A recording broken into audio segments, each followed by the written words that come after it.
Hola, bienvenidos a este nuevo programa de La Cuadratura del Círculo. Yo soy Rodrigo Hacha, asociado del Instituto de Infraestructura, Institucionalidad y Gestión, IIG, y estaré a cargo de la conducción.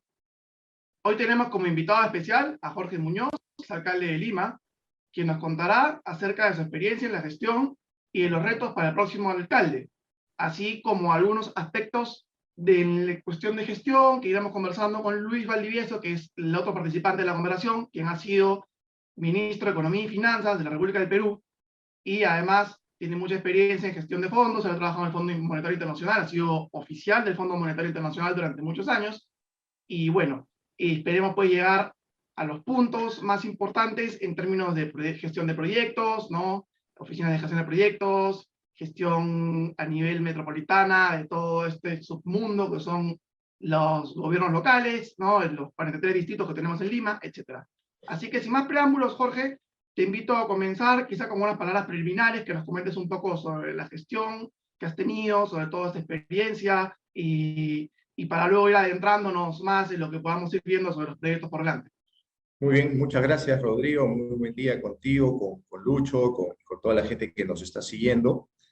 Gracias por esta oportunidad. Yo quisiera ponerle mucho énfasis que nuestra acción durante estos poquito menos de 4 años, hasta que se produjo mi vacancia, ha sido una acción de un liderazgo bajo una serie de problemas y de inestabilidades, ¿no? Quiero partir de esa premisa, no con el ánimo de decir, quiero justificar algunas cosas que de repente se han quedado en el tintero o que se han atrasado, sino para que la gente tome conciencia de lo complejo que es administrar una ciudad como es Lima. Lima concentra 1/3 de la población, cada vez hay más migraciones. De hecho, el tema de las migraciones es una megatendencia que hoy en día afecta a todas las urbes, pero en el Perú hay una tendencia particular que tiene que ver con el centralismo propio de nuestro país y en adición a la llegada de los venezolanos al Perú. Cifras oficiales hablan de 1.200.000 personas que han entrado, en realidad pueden ser bastante más porque hay todo un tema hueco negro ahí de ingresos, y de estos 1.200.000 se han quedado en Lima 800.000. Eso genera una presión especial, genera unas necesidades en vivienda, en infraestructura, en salud, en educación, etcétera, que ha hecho pues que esta etapa sea una etapa también particularmente compleja, difícil. Por otro lado, hay otra megatendencia que también tendría que citar, como es el cambio climático, que tiene también incidencia tanto en las migraciones como en situaciones propias de la ciudad. Hay algunas otras megatendencias, pero creo que si nos quedamos solamente en estas dos, vamos a encontrar un elemento interesante para poder ver la ciudad. A esto se le suma algo que sucedió en el 2020 y que todos todavía lo estamos viviendo, que es la pandemia. Hemos vivido afectados por la pandemia desde el 2020. Recuerden ustedes que el 2019 todo era felicidad con los panamericanos, había inclusive hasta más presupuesto para invertir, se hicieron obras, etc. Y en el 2020 llegó esta pandemia que lo que generó fue una contracción tremenda y una paralización, inclusive de la obra pública que tiene tanta importancia en la economía del país. Por otro lado, no es ningún secreto hablar de que en estos últimos años hemos tenido y tenemos todavía mucha inestabilidad política. Yo les decía que no había cumplido los 4 años de ejercicio en la alcaldía y sin embargo compartí con 4 presidentes la Plaza Mayor. Me refiero a Vizcarra, Merino, Sagasti y últimamente Castillo. Todas estas situaciones son situaciones que generan pues una inestabilidad muy grande y además eso nos generaba también tener que responder con un presupuesto que es bastante menor que el de muchas otras capitales de Sudamérica. Si comparamos, por ejemplo, el presupuesto de Bogotá, Bogotá tiene un presupuesto que puede ser 27 veces más que el presupuesto que tenemos aquí en Lima.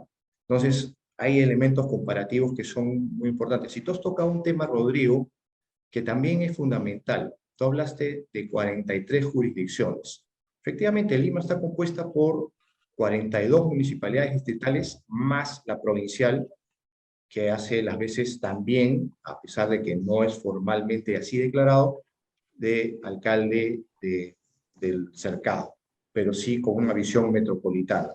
¿Qué cosa hicimos nosotros en algún momento también? Planteamos al Congreso de la República la posibilidad de tener una alcaldía mayor, como lo tiene Bogotá, y 5 unidades territoriales, subsumiendo las alcaldías en 5 unidades territoriales para hacer mucho más manejable, más efectiva la administración de la ciudad. Lamentablemente esto cayó en saco roto, fue muy rápidamente archivado por los congresistas, y yo creo que eso es un archivamiento que tiene una visión política, porque a ellos les interesa tener más posibilidades después de que acaben su mandato para poder colocarse en distintas jurisdicciones. Mi sucesor en la actualidad ha replanteado esto. Sé que ayer, por ejemplo, se reunió con la Comisión de Descentralización para poder ver de retomar esto, que sería bueno. No es inmediato, pero por lo menos es poner las cosas sobre la mesa para tener una mejor estructura administrativa que nos permita tener una mejor gobernanza.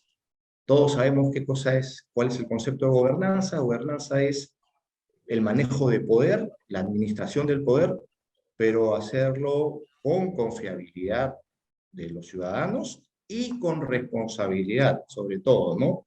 Poder responder a eso que los ciudadanos esperan, quieren o desean de sus autoridades para la ciudad.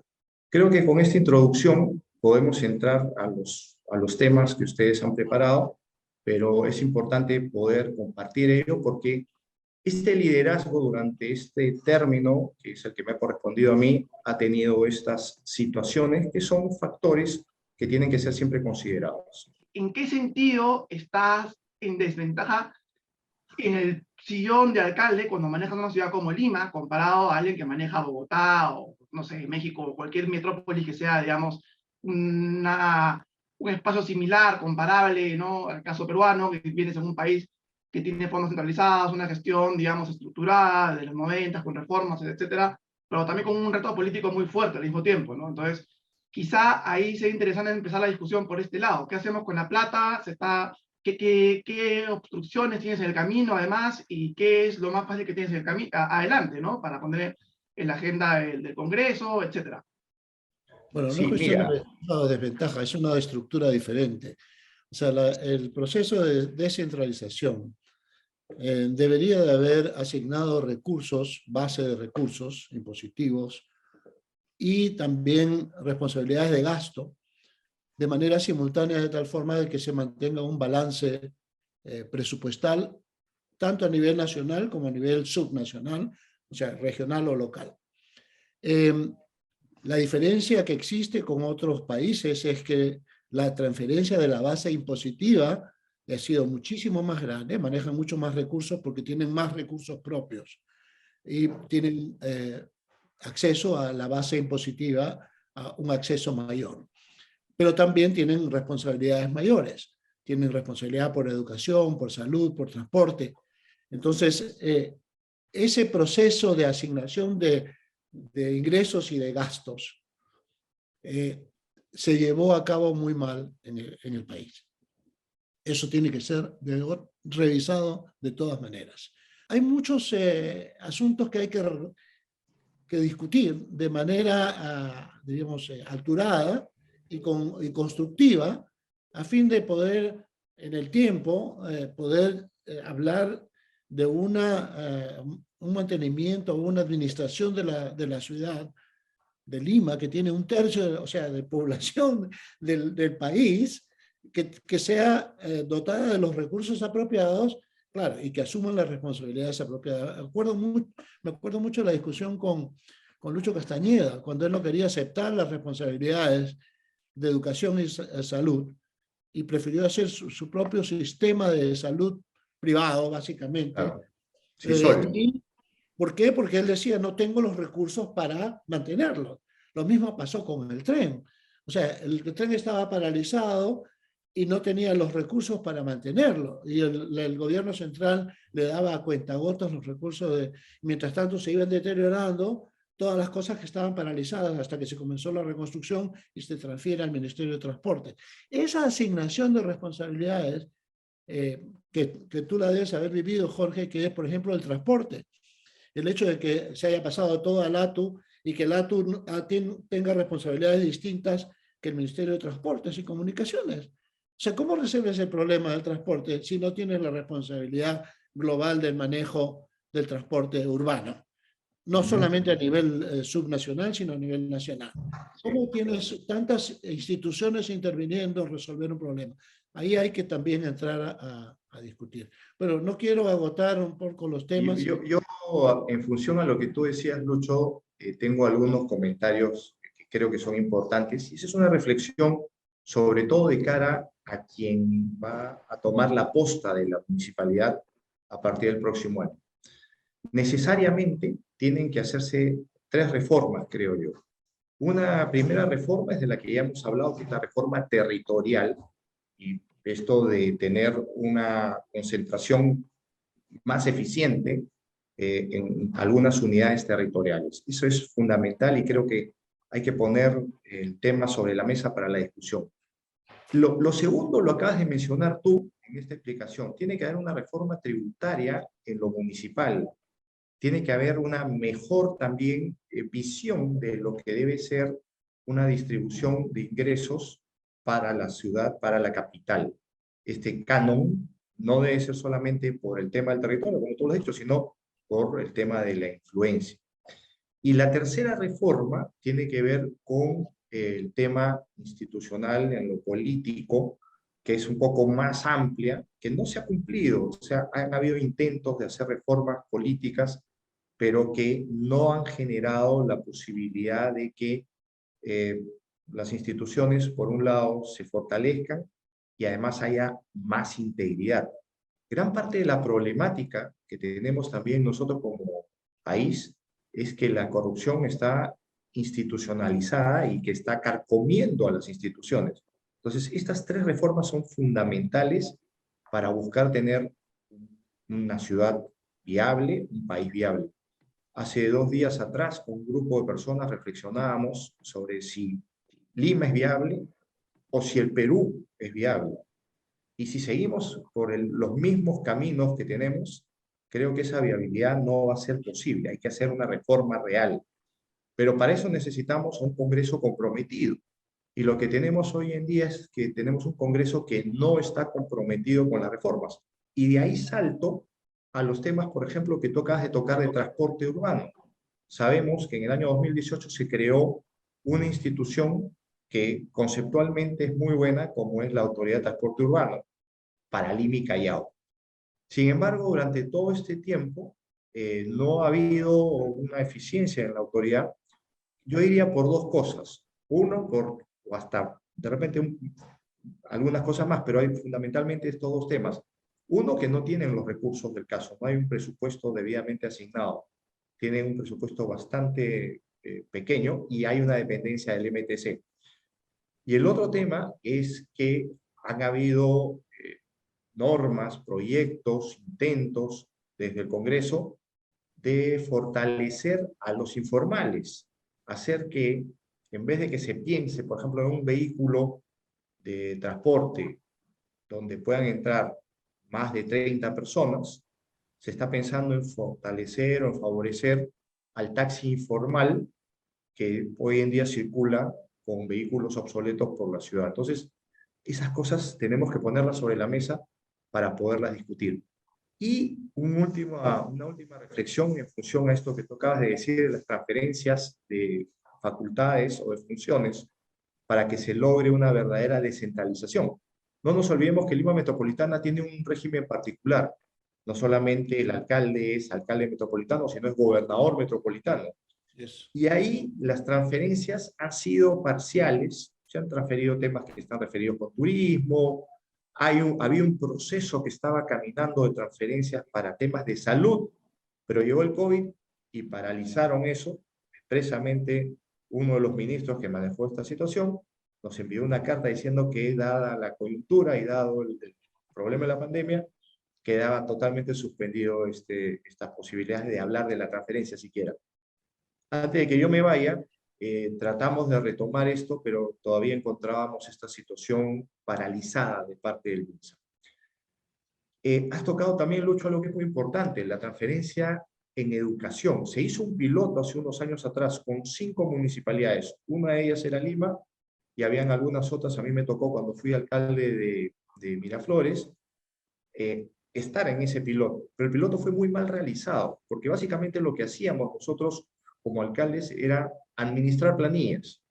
Y entonces se generaba más burocracia, se generaba un gasto adicional de energía y no fue eficiente. Entonces, esa situación, ese piloto también quedó descartado. Pero hay que volver a ponerlo sobre la mesa porque si queremos buscar una verdadera descentralización, y creo que en temas de salud, como por ejemplo lo es en el caso de Bogotá, y sigo poniendo a Bogotá como un ejemplo, la eficiencia en el accionar respecto de la pandemia en Bogotá fue mucho más fuerte que la eficiencia que nosotros pudimos tener. Nosotros acompañábamos, creamos plantas de producción de oxígeno medicinal, creamos un sistema que se llamó Lima Te Cuida, con el uso de los hospitales de Sisol, que fueron una creación en su momento importante de Lucho Castañeda, pero en ese acompañamiento fuimos lo más eficientes posibles, pero no tuvimos la eficiencia que en otras ciudades, ¿no? La Bien, Jorge, antes de responsabilidad pasar a también. dos proyectos, perdón, Lucho, ¿tenías un comentario? No, es distinto tener la responsabilidad directa de la gestión que tener la responsabilidad por la carga, o sea, por la carga administrativa, que duplica la administración. O sea, eso de transferir la administración de planillas y no transferir la administración, la gestión es totalmente equivocado. Por ejemplo, evaluación de profesores, de docentes, Exactamente. currícula, nada de eso se transfirió a las municipalidades. Infraestructura. Y la infraestructura también, O ¿no? sea, va todo junto. O sea, Fíjate la gran deficiencia que tenemos hoy en día en infraestructura en colegios. Hay colegios que no tienen agua y desagüe, que los más, digamos, servicios elementales que un educando tiene que tener, no están funcionando. Entonces, ese tipo de detalles tienen que venir claramente con un mapeo y con responsabilidades, pero también con los recursos del caso. ¿En qué momento puede entrar a tallar una figura similar a la de los panamericanos o afinada para cada caso, ¿no? O sea, oficinas de gestiones de proyectos, no necesariamente de gobierno a gobierno, o cuando la medida la magnitud también, ¿no? Tenemos el caso de, claro, la ATU ha sido un intento de centralizar y de manejar de la mejor manera posible el asunto, ¿no? Claro, después la politización y el Congreso pone trabas, quitan poder, ponen poder, etc. ¿Qué se puede hacer? Y con la estructura actual, que es bien compleja, ¿no? Con 3 distritos, un Congreso que cae en populismo, ¿no? Y tú vienes con una iniciativa técnica de primer nivel, ¿no? Dices, voy a replicar a los panamericanos, quiero hacer un PMO para integrar, por ejemplo, la gestión de transportes, ¿no? O quiero hacer paquetes para contratos de gerencia o temas por el estilo, ¿no? ¿Qué tan complejo es avanzar siquiera un paso en esa sofisticación, Jorge? O cuéntanos quizá algo que trataste de sacar adelante y se te quedó en el tintero en tu gestión. Y es importante esto que tú mencionas porque tenemos digamos, el ejemplo de los panamericanos donde las cosas funcionaron y funcionaron bien. Luego de los panamericanos, lo que se buscó, y eso es algo que nosotros tratamos de lograr, es que el legado se administrase desde una institución que no fuese el Ministerio de Transportes y Comunicaciones, que era quien tenía esa responsabilidad y creo que la tiene hasta ahora. Se buscó que con el concurso del gobierno británico esto de alguna manera tuviese una vida propia, ya sea a través de la municipalidad o creando una organización distinta. De hecho, con la embajadora de Gran Bretaña, con Carlos Neuhaus, estuvimos en Reino Unido viendo estas cosas y buscando la posibilidad de que esto tuviese una vida propia.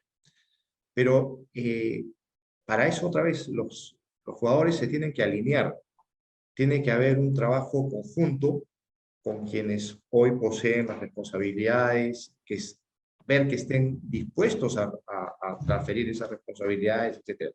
Pero me salgo un poco de los panamericanos y me voy a otras cosas.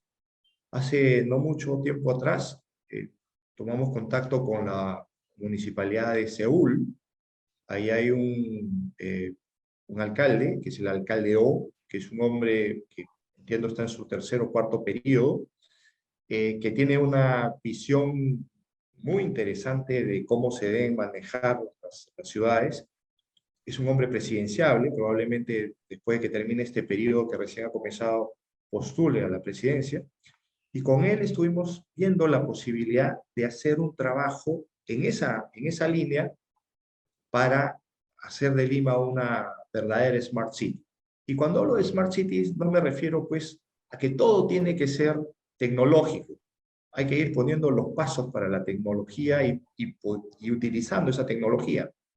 Como por ejemplo, tecnología para poner algunas restricciones de ingreso al centro. Los británicos tienen el famoso Congestion Charge, que es un impuesto que se cobra por las personas que entran a la zona central, para hacer algo así, para fiscalizar también con cámaras, para tener temas de seguridad biométrica. Entonces, eso lo estábamos comenzando a trabajar y lamentablemente se ha quedado en el tintero. Espero que esta gestión que se está realizando, que es una suerte de bisagra por los próximos 7 meses, y quien venga después puedan continuar eso. Pero creo que estas posibilidades de hacer contactos del gobierno a gobierno, ciudad a ciudad, traen temas de importancia que pueden ayudar a fortalecer una capital como la nuestra. ¿Y cuán viable es establecer sistemas quizá como development fees, ¿no? Fideicomisos? Bueno, la experiencia de Serpar no fue la mejor que digamos, ¿no? Muchos trataron de salirse diciendo por qué pongo la plata para algo que no veo, o etcétera, ¿no? Pero digamos, también puede ser ese un camino, Jorge o Lucho, digamos, coger y cuando no hay fondos, y poner un 1% específico para ciertas actividades, o cosas por el estilo, digamos, que hagan sentir cierta identificación, además de contribuyente con un proyecto específico. Mira, Bueno, antes de darle la palabra a Lucho, yo creo que eso es viable, Rodrigo, pero siempre que haya estabilidad, porque tú no puedes tener proyectos que se van a cortar a la vuelta de la esquina. Esto tiene que tener una sostenibilidad en el tiempo. Y además eso, hace un momento hablábamos del concepto de gobernanza, ¿no? Esa administración de poder, pero que tienes que hacerla con responsabilidad en el tiempo. No es para un periodo, y ese es el gran problema que tenemos los peruanos. Somos cortoplacistas muchas veces. Vemos la obra en sí misma, porque además la obra en sí misma que tienes que entregar muy rápido te la está exigiendo el ciudadano. Y lo que hay que pensar es en tener esta proyección y que quien venga después construya sobre lo construido. Porque muchas veces existe lo que se denomina el complejo de Adán, ¿no? Uno termina el periodo, viene otro, y ese otro cree que todo se comenzó con él. Y eso no es así. Este es un país que tiene 200 años de vida republicana. Entonces, tenemos que mirar hacia atrás y además tenemos toda una riqueza milenaria cultural propia del país, que tenemos también que saberla leer, entender e incorporar en nuestro accionar. Perdóname por la interrupción, creo que Lucho quería decir algo, pero no hay problema. yo quería tocar el Pero tema de la estabilidad. tú dijiste algo muy interesante respecto al alcalde de Seúl, que lleva 4 periodos. O sea, el haber eliminado la reelección en este país es el crimen más grande que ha habido. Sí, Por eso hablaba indudablemente. yo de que había una reforma política también que hacer, ¿no? ¿Te acuerdas de las 3 reformas? Y ahí, dentro de la reforma política, está abolir las reelecciones y Ahora, ver que esto pueda tener también digamos, un premio a quien ha hecho bien las cosas y quien tiene proyección o proyectos de importancia. Yo pongo un ejemplo chiquito, Lucho, discúlpame la interrupción, pero me entusiasma hablar de esto también, de la posibilidad de la muy bien, reelección. muy bien. Nosotros hicimos el puente mellizo en Miraflores, cuando yo era alcalde en Miraflores. ¿No? Ese puente mellizo y los estacionamientos subterráneos también que se hicieron al costado del Parque Kennedy, no se hubiesen podido hacer si no hubiésemos tenido una reelección posible en ese momento en Miraflores. ¿Por qué? Por varias razones. Primero, porque en el primer caso que pongo, el primer ejemplo, hubo que pedir un financiamiento del Ministerio de Vivienda y Construcción y armar toda esa arquitectura tomaba tiempo. En el segundo caso, aunque a ustedes les pueda parecer ilógico todo esto, el poder hacer los estacionamientos subterráneos era una APP. Eso tomó 5 años y un día. ¿Y ustedes saben cuánto tomó la construcción? 1 año y un día. 4 años previos fueron de temas de papeleos, burocráticos, de permisología, de pasar por una serie de instancias, de tener que demostrarle al Ministerio de Cultura, por ejemplo, que no había restos arqueológicos en la zona, y eso es prácticamente una eternidad. Llevémoslo a lo que es la capital. Con mayor razón se requiere pues una visión de largo plazo. Bueno, justamente uno de los puntos que quería yo retomar, hablando de qué tipo de organización administrativa para mejorar la gestión, o sea, si los gobiernos a gobiernos, los acuerdos estos ayudan en la gestión o no. Yo creo que esas formas, hay diferentes formas de resolver esos problemas de gestión. Pero lo importante es que uno no puede gestionar si no hay un plan. Uno tiene que tener un plan de desarrollo urbano. Y tiene que tener una entidad independiente que se encargue justamente del planeamiento urbano a nivel nacional. O sea, no puede ser que sigamos construyendo y ampliando ciudades desordenadamente. Ahora, eso, si uno tiene un plan de esa naturaleza, y entiendo que tú has trabajado mucho, sin embargo, todavía queda mucho por hacer. Sin duda. Eso es importante. Y una vez que uno tiene eso, el financiamiento del desarrollo de las obras de infraestructura dentro de este programa de desarrollo urbano no debería de ser muy difícil de conseguir. Por ejemplo, uno puede traer un fondo de inversión que se encargue del desarrollo urbano de ciudades satélite, que tengan todos los componentes, salud, que tengan educación, que tengan diversión, que tengan áreas verdes, que tengan todo tipo, siempre y cuando los terrenos estén saneados, estén titulizados, ¿no? Y entonces puede venir un inversionista de gran escala, no estamos hablando de comprar terrenitos, no estamos hablando de comprar terrenos suficientes como para crear una ciudad satélite. Entonces, ese tipo requiere tener, si uno sale afuera a buscar acuerdos de gobierno a gobierno, si uno sale afuera a buscar inversionistas para desarrollos urbanos, no puede salir con un plancito chiquito. Tienes que salir con un plan grande y bien estructurado. Entonces yo creo que eso es falta. Hay que avanzar más en el legado que tú has dejado. Entiendo que también Fernando Sillones participó en una comisión. Sí. Estabas tratando de estructurar el Instituto de Desarrollo Urbano, ¿no? ¿Cómo se llama? El Instituto Metropolitano de Planificación. Metropolitano de Planificación. Ese instituto debería de no solamente ser a nivel metropolitano, porque tiene los especialistas, debería de expandirse a nivel nacional y darle, diríamos, tipo de gestión, de planes de acción a los diferentes gobiernos subnacionales. Con eso se estructura el financiamiento de un cambio rotundo, ya sea digitalización, de crear ciudades inteligentes. Todo eso se puede incorporar dentro de eso y eso se puede financiar de una manera global. Ahora, en algún momento yo propuse, cuando estuve en el gobierno, la creación de un fondo soberano de riqueza que justamente se encargaría de apoyar ese tipo de desarrollos. El plan de recuperación del centro histórico, el plan maestro, es un plan que ya está en ejecución. De hecho, tenemos temas de peatonalización, recuperación de ciertos espacios, la recuperación del río Rímac. Firmamos, por ejemplo, con CAF un importante acuerdo para que CAF aporte $600.000 no reembolsables para hacer estudios, para tener 52 intervenciones en el río y mejorar este eje vertebrador que es el río Rímac. Valles o 3 ríos, Chillón, Rímac y Lurín, pero el eje vertebrador, el fundamental es el Rímac. Eso ya va caminando, ese plan maestro. Jorge, Sí, Lucho. perdona que te interrumpa un minutito. Regresando a lo del centro histórico. Cuando yo he estado en muchas ciudades que han recuperado sus centros históricos, pero al mismo tiempo han buscado inversionistas. Han buscado inversionistas grandes.